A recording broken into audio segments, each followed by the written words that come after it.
What's up, guys? It's McNulty here. Welcome back to the channel. I hope you guys are all doing well. Merry freaking Christmas Day to every single one of you guys. I know I've said it like a million times by now, but really, I hope you guys are having an absolutely awesome Christmas. And this year, on Christmas Day, the devs at SG have decided to drop a costume chamber. And they have not just decided to drop the costume chamber, but of course, they have decided to start with the season 1 fourth costumes, the glass costumes, which absolutely everybody has just been begging for, not. And they've just decided to drop this on Christmas Day. So I wasn't going to make a video today. I was just going to, hang out with my family. But this seems to be pretty damn important to me, to be fair. So we're going to jump into the portal. We are going to analyze these costumes, these fourth costumes, see whether or not they add something new and fresh to the mix or whether it's just, more of the same. So let's get right into it. I believe we have a fair couple of these new glass costumes. So we've got Vivica and Richard and Azlar, it looks like. Okay, they're releasing Sartana as well. I'm just going to let this run. We've got Boldtusk, who's also being released, and we've got good old Grimm, and then who else? Jahangir, and who else? Oh, we've got a glass costume for Gan-Ju, and then that's it. So those are going to be the new glass costumes that are going to be released. So we'll start off with the main ones. Obviously, Vivica is going to be awesome, isn't she? So we'll start off with Vivica. So yeah, I mean, like I said before, I'm not a huge fan of the art on these costumes. I just want to say that right away. I just don't think that I feel like they could have done this so much better with some of the other art of the costumes that are being released in the game at the moment. I mean, just have a quick look at, okay, this guy's kind of crappy, but there is some awesome art. I mean, look at that. I mean, that is just beautiful. And then you switch over into this portal, and then you've got this, which just looks like a kid, got let loose with a box of crayons, and he just couldn't connect the dots properly. Like, it's really bad. And you know what? I thought the tunes were bad, but to be honest, I'd rather have the tune costume. I mean, that at least, it is a tune and you know what's actually going on. But this glass one, yeah, I don't know. I'm not a fan of it. Let me know in the comments if you think any different. So of course, Vivica, we're not going to see any changes in terms of the class. So she is going to still be a cleric. She is going to get the family bonus. So the classic family bonus will still apply. We are not going to spend a lot of time on that because it's just an increased attack, defense, and healing. And that is going to apply to all members of the classic family, same as it always has done. Then the costume bonuses. So this is where things are going to start to stack up and ramp up. So we're going to see increases in the stats. Attack bonus and defense is going to be 65%. Health is going to be 70% and mana bonus 5%. So if we switch off the max power, we can see 1178 team power. So again, what does that mean for us in today's day and age? So again, we'll have to go out and back into a portal. So let's have a look at this dude, Shadow Fang, who I unfortunately didn't have time to review, and I'm not going to review today because again, it's Christmas Day and I don't have time to spend on you, Shadow Fang. But yeah, 1137 team power for him. Somebody like Sludges, just under 1100. Moncharmin, just under 1100.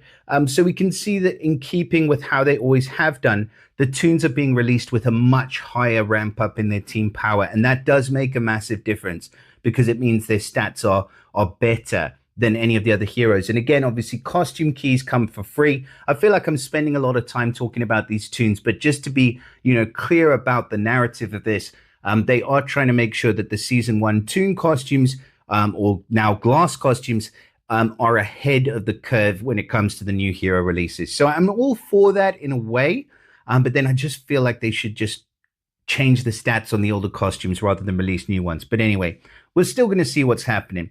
So the costume bonuses, we know the stats have increased. So we can see here really nice, beefy, balanced stats across the board for Vivica.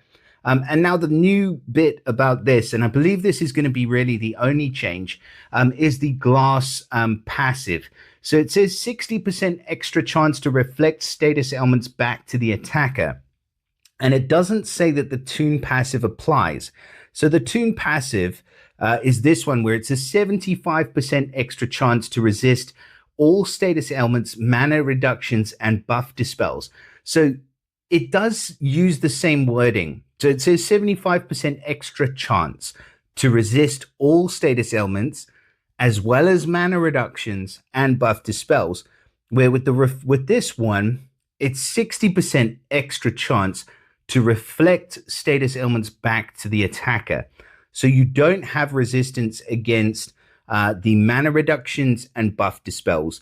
But what you do get is, instead of a resistance to status ailments, which was 75%, you get a 60% chance to reflect those status ailments back. Now, to add, to complicate this even more, with Vivica, with her talents at least, she gets the Superior Master Mana Shield. So this has a 60% chance to resist direct mana reductions and to reflect negative mana effects and effects that prevent the use of special skills. So there is, reflection as part of that as well. So it's kind of weird. I believe you also get it as part of the monk class. So they're kind of almost overwriting themselves with this passive. It is cool. Don't get me wrong. It is really cool. But would you rather have the reflect, or would you rather have the 75% to resist and resist the mana reductions and buff dispels and everything else? I think I'm kind of more in the Toon camp at the moment, but we'll see. We'll see with time. So as far as ether talents, those are going to change a little bit. No, they're not for her. So she's going to get the defense up. The Toon would get the defense up as well. I do like the defense up as an ether talent, especially for Vivica. It just means she seems to be super duper strong. And also, because she is of the cleric class, she gets that extra 4% mana node on the talent tree. So it means that she fires off a lot quicker than you think she's gonna. But I mean, just look at that. With second limit breaks and emblems, we're up to nearly 1700 attack, 1500 defense, and like 3100 health, which is just absolutely ridiculous. So her special skill is called the Glass Heal. Now, the most recent one was Toon Heal, which was 54% health recovery for all allies. All allies get 45% defense for 4 turns. And then for all holy characters, the status effect became uncleansable, and it lasts an additional 2 turns longer. And she cleanses status ailments from all allies. So now here, it's a bit less complicated. Recovers 55% health for all allies, so a single percent more, but it's still really, really high health recovery. All allies get 60% defense for 4 turns, so an increase in the defense, but there's no caveat to where it becomes undispellable for holy characters and things like that. So you do lose out on that. And she cleanses status ailments from all allies. So overall, I'm going to go on a limb here, and I'm going to say that this is not better, in my opinion, than the Toon costume. The only area that it's better is because you get those extra stats, but I'd rather have the Toon passive. Even though Reflect is super strong, I'd rather have the Toon passive, and I'd rather have the extra undispellable defense for holy characters, because I think that's what makes Vivica such a strong tank at the moment. So I don't think that this is going to be a replacement. I think it's just going to be a stat boost. But again, congrats if you do manage to pull her. I mean, for the stat boost alone, it's really good. And now we move on to the Destroyer of Worlds. And he never really was until this Toon costume came out. And this guy, man, with his Toon hammer, he just smacks. He smacks, and he doesn't let you, he definitely doesn't let you forget that he's just smacked. So yeah, 565% damage to the target and minor to nearby. And then the target nearby get the negative attack for 6 turns. The attack doesn't really matter. It's all about that huge hit and extra damage against fire enemies. So yeah, I'm not going to spend a great deal of time on him, because we all know how, or most of us should probably know how, brutal Toon Richard is. He gets the same family bonus, the classic family, and he gets the costume bonuses that we just spoke about. So those are all going to be the same now, ×4. In terms of the ether talent, let me just make sure that they are exactly the same. Yeah, so it's attack up all day long for him. So I can see he's going to also get the same passive, like I said, the chance to reflect. So again, we're not going to dwell on that. And then in terms of the special, so it's called Glass Hammer now, where he's going to deal 575% damage to the target and minor to nearby. And the target nearby get 30% decreased attack for 6 turns. So how much was the turn count on the Toon? It's 24% for 6 turns. The original was, let me just get to it, 30% for 6 turns. No, that's 30%.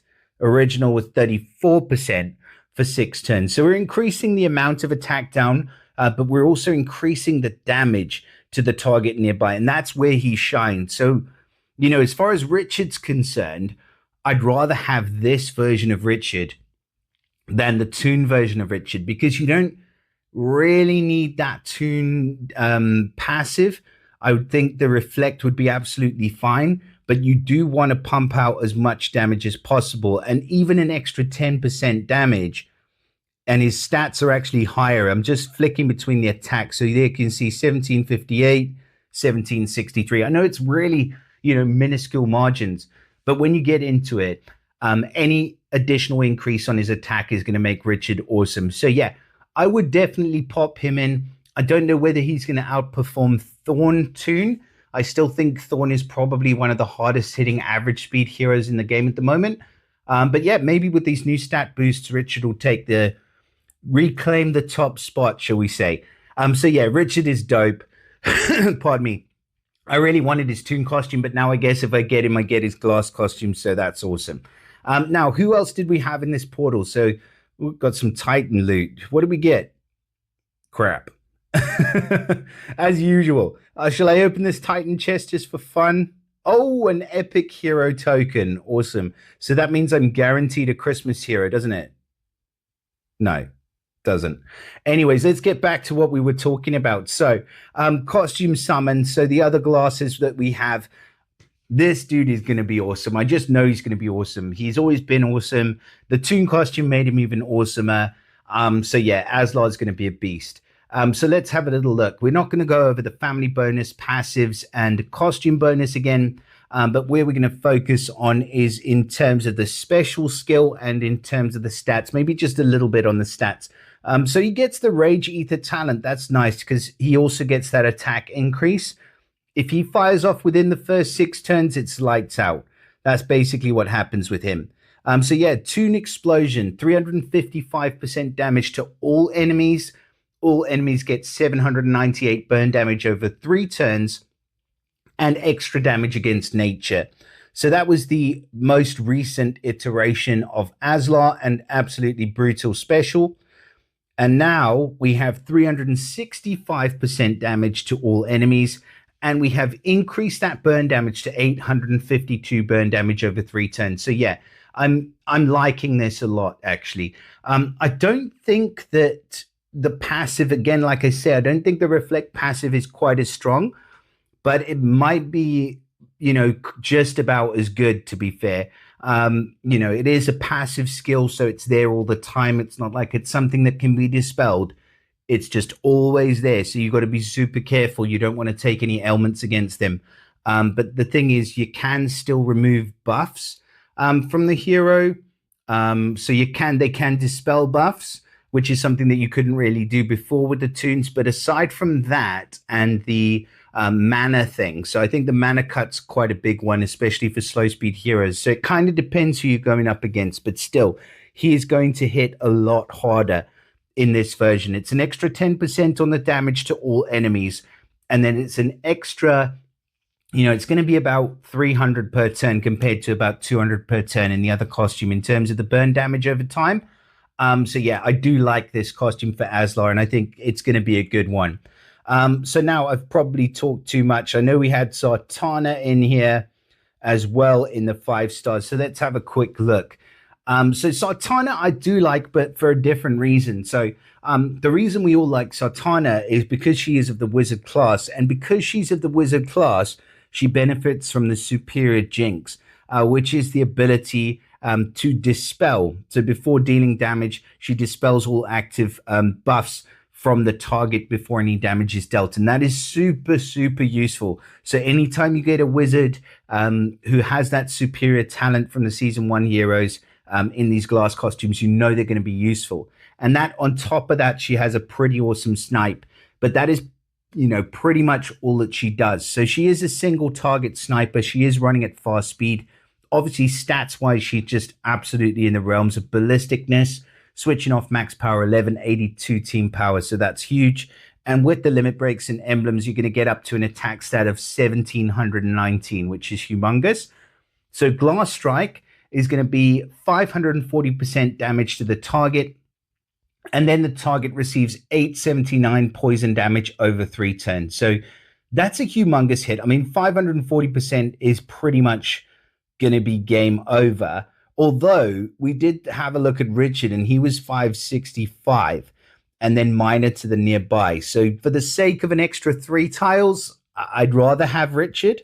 But having that extra dispel is really, really good. So let's get to her toon costume. So that was 530% damage to the target, 825 poison, and extra damage against holy. So there's not that big of a difference.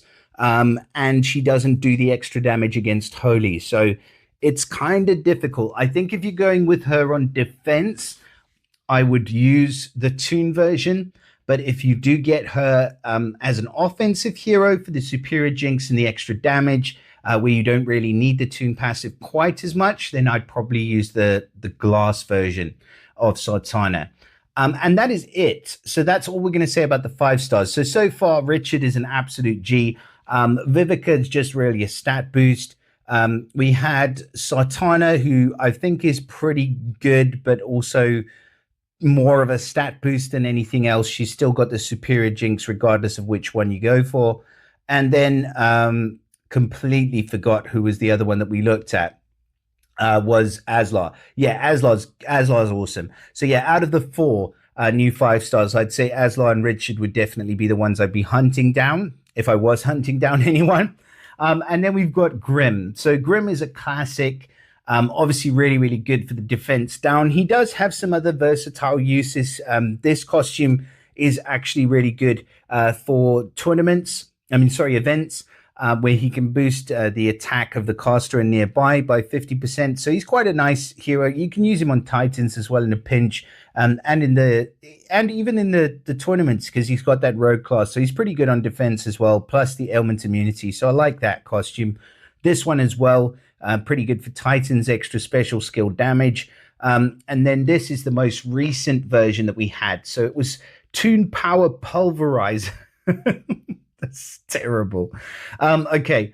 So it was 325% damage to the target and minor to nearby, and then negative 28% defense for 6 turns, and extra damage against fire. Costume bonus wise, we're looking at just under 20% for the attack and defense, 24% for the health, and 5% mana bonus. So the 5% is strong for the mana bonus. The other stats are actually really good as well. But not super duper powerful in comparison to the 5 stars, because the power creep at the 4-star and the 3-star level is just completely different. It's like a world of its own. So don't worry too much in terms of stats when it comes to these guys. It's all about the figures, the damage figures. That's what we're looking for. So 325% damage to the target and minor to the nearby enemies. And it's called Glass Pulverizer. So that's not quite as dorky.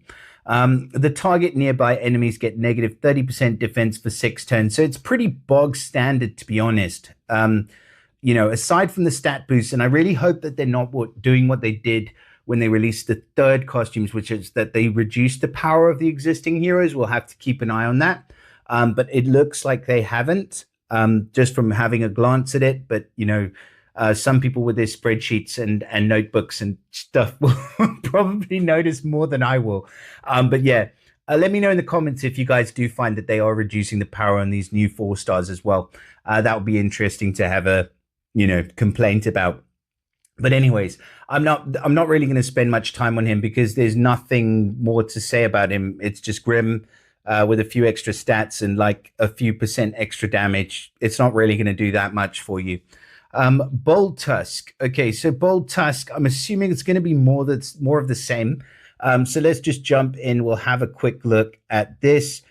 33% health for all allies, 40% increased attack for 4 turns. I do like the increase in the attack actually being higher than the original, because the original was always like, the healing. So yeah, so 30% on the glass one?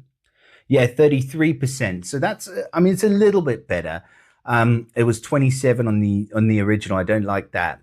And then for all fire characters, the attack boost becomes undispellable and lasts an extra 2 turns. So that's 6 turns worth of 40% attack up if you're using the toon version of Boldtusk, which I think is really, really good. Now, I'm assuming that's going to disappear on the glass version. So again, we've got the same reflect passive and everything else that we know about the glass passive. But now in terms of the special skill, which is, where it's all at, he recovers 34% health for all allies. So 1% more than the toon version. But like 1% is not, it's nothing to write home about. But then all allies get 45% attack for 4 turns. So it's 5% more attack increase. But it doesn't last extra turns and it doesn't become undispellable. And again, if you're using him as a defensive hero, this passive, the glass passive, is not as good. It's nowhere near as good as the toon passive. So I would stick with the toon version of Boldtusk, if I'm totally honest, which I try to be most of the time. Okay. And now we've got the three stars. So we've got Jahangir, Glass Fireball. So what was his toon? Let's have a quick look at that. We're not going to go over all of the passives and stats and all that because he is a 3-star, so we know he's going to be pretty strong. It was 175% damage to all enemies, 207 burn damage over 3 turns, not very much, and then extra damage against nature. And then this one, 185% damage to all enemies and 237 burn damage over 3 turns. Again, like I said before, like for the difference of, 10% in the damage, is it worth it? You're losing the extra damage against nature, you're losing the toon passive for the reflect. There's not as many heroes that's going to affect that 3-star level. So for Jahangir, I'm going to say no. I'd probably just stick with the toon version if you got it. And what else? So the last dude on our list is this dude. He's got that massive mana cut, doesn't he? So 310% damage to the target, reduces the mana by 23%. So that's not as much as I remember. Let's have a look at the toon. So this one's huge. I do actually like this because it's 40% mana reduction, and that can be crippling. Remember, he's running at fast speed. So actually in this costume, it's really, really good. Yeah, so this one was 20% as well. So he deals more damage, 300% damage, but he only reduces the mana by 20% and extra damage against dark, which you don't really use that often. That's 220% damage, but reduction of 40% can be really, really strong. And then this one's an extra 10% on the damage to the target. So, I mean, as a sniper, you're not really going to use this guy as a sniper. You're going to use him more as a control hero. If you want snipers, you've got hit 3s at the 3-star level that will do more. So, yeah, I've never been a huge fan of GanJu, except in this version. And I'm still not. I mean, I don't think that the passive's really adding anything to him. Yeah, I just don't. I kind of wish that these were switched around, though, the special boost and the attack up. But otherwise, yeah, I mean, if you do get his costume, he's probably worth leveling, but just for this version of the hero.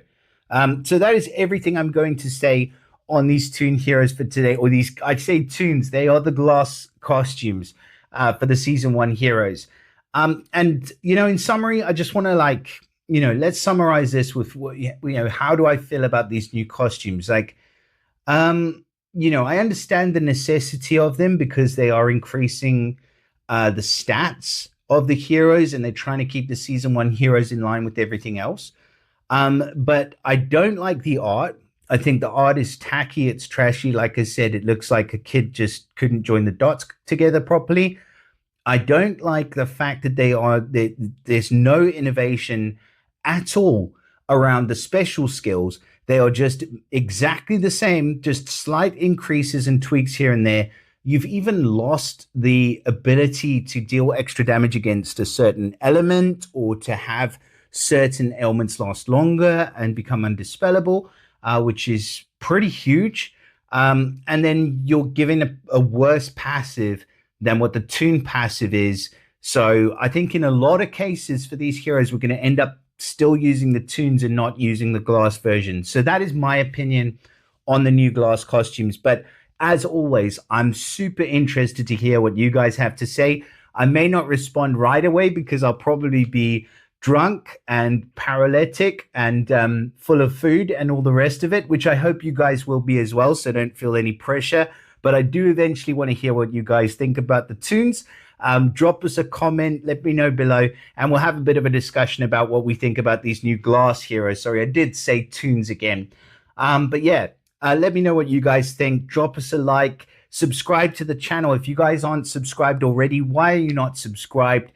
I'm doing loads of content. There's loads of good stuff to come in the new year. So drop us a like, subscribe to the channel, share it with your mother, and I'll see you guys again soon. And have an awesome, awesome holiday. See you soon. Bye.